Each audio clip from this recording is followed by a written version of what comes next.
Mit navn det er Linda Nystrup. Jeg tilbyder at hjælpe jeres virksomhed med ydelser inden for det bløde HR-område. Som ekstern HR-konsulent der er det min opgave at hjælpe virksomheden med at forbedre trivselen blandt medarbejderne.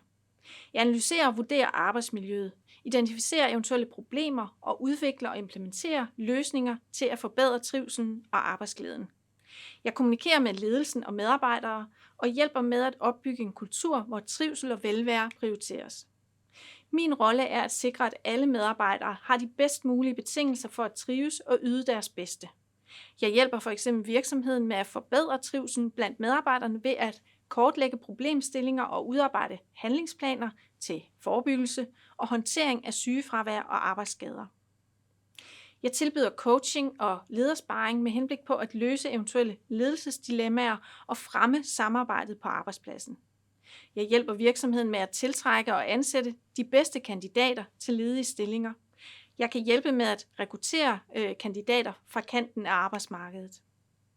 Jeg hjælper virksomheden med at opnå bedre resultater i deres CSR-rapportering ved at kortlægge og måle nøgletal samt sætte mål og udarbejde handleplaner for at øge medarbejdernes tilfredshed og fremme diversitet og inklusion. Jeg hjælper virksomheden med at gennemføre trivselsmålinger og APV og vil kunne identificere områder, hvor virksomheden kan forbedre sig og udarbejde handlingsplaner til at håndtere disse områder.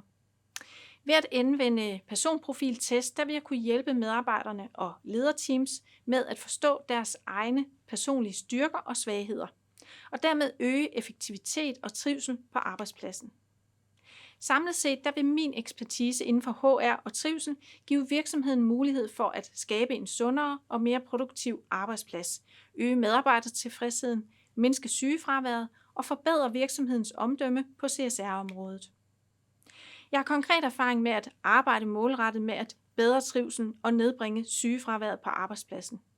Jeg har erfaring med at være tovholder på og facilitere processer inden for de forskellige temaer, som medvirker til at bedre trivslen. Det kunne være at holde en workshop omkring faglig stolthed, som giver medarbejderne et boost i forhold til at opnå større tilfredshed med de ting, den enkelte eller teamet når i mål med i arbejdet. Undersøgelser viser, at fokus på det, der lykkes, frem for fokus på det, der ikke fungerer, er med til at give større arbejdsglæde og trivsel generelt. Det kunne også være en proces, hvor medarbejdere og ledelse opnår større indsigt i teamets eller afdelingens forskellige personprofiler og medarbejdernes forskellige kommunikationsstile. Indsigt i egne og andres profiler og kommunikationsstile kan medvirke til bedre kommunikation og samarbejde, og dermed bedre løsning af arbejdsopgaven og mindre mistrivsel.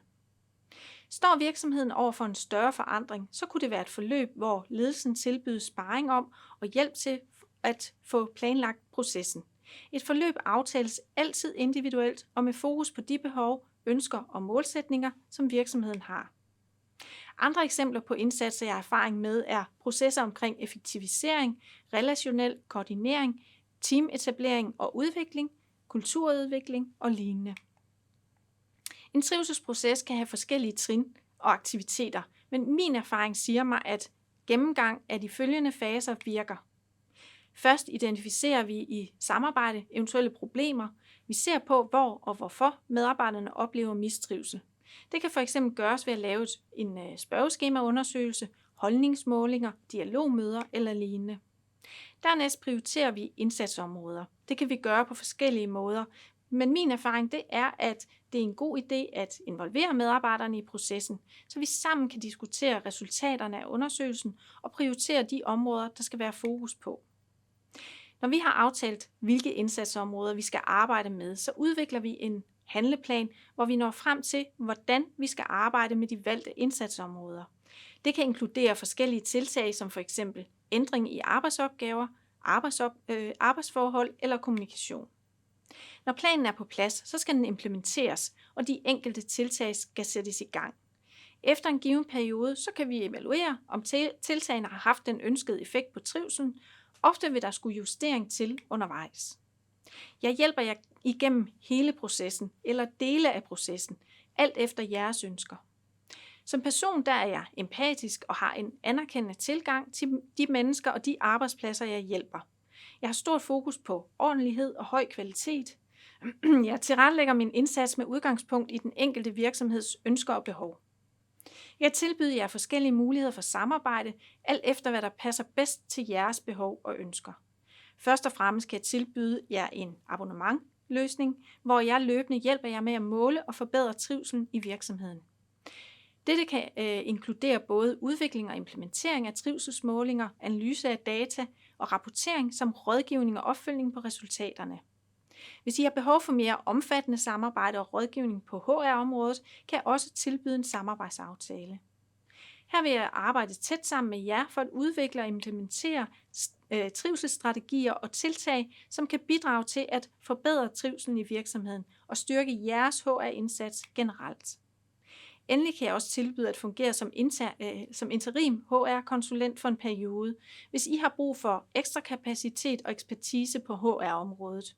Her vil jeg kunne bidrage med mine erfaringer og kompetencer til at udvikle og implementere trivselsforandringer og HR-tiltag, der kan understøtte jeres virksomheds trivsel og succes.